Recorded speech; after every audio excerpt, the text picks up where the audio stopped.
first asana is Virabhadrasana or warrior pose. Stand in Tadasana, inhale and stretch your feet about 1.2 meter, 4 feet apart. Your feet should be in line, the toes pointing forward. Then raise your arms up to shoulder level, parallel to the floor. Lock your elbows, press the little toes of both feet onto the ground. The outer edges of both feet should rest on the ground. Our second position, turn your wrist until your palm face the ceiling.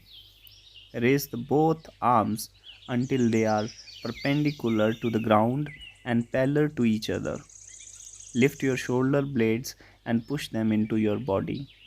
Third step, exhale and turn your torso and left leg 90° to the left. Then turn your right leg to the left.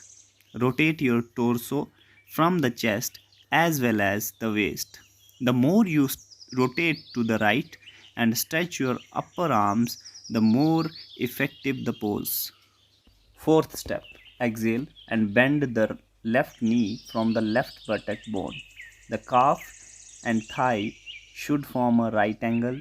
Go down into the pose with resistance and then stretch the length of your body up to the ceiling. Make sure that the weight of your body does not fall on your right knee. Breathe evenly and stay in the pose for 15 to 20 seconds. Slowly, very slowly come to the first position and practice with the another side. This vigorous asana strengthens your spine and increases the flexibility of your knees and thighs.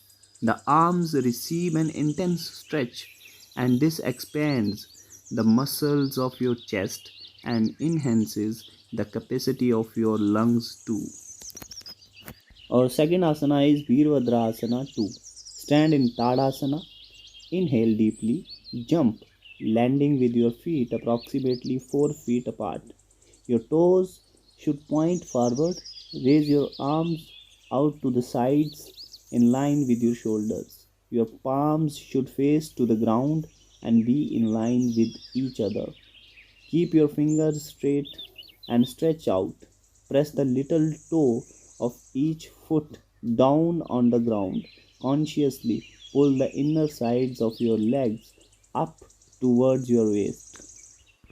Second step, exhale slowly and turn your left leg 90° to the left. Turn your right foot slightly to the left.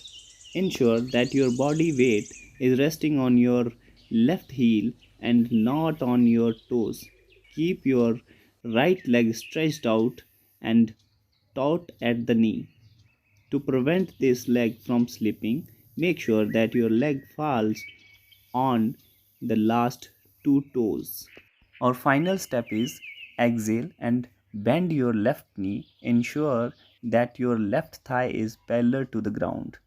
Keep the shin perpendicular to the ground in line with your left heel. Pull the muscles of your left calf upward. Turn your head to the left. Stretch your arches and toes of both feet. Hold the pose for 30 seconds. Breathe evenly. Come back to the first position and practice with another side too. Practice of Virabhadra Asana exercise our limbs and torso vigorously, reducing stiffness in our neck and shoulders. This pose also makes your knees and hip joints more flexible. Remember always one thing, to keep your body absolutely steady when practicing these asanas. So keep practicing both of these asanas and thanks for the watching. Hari Om.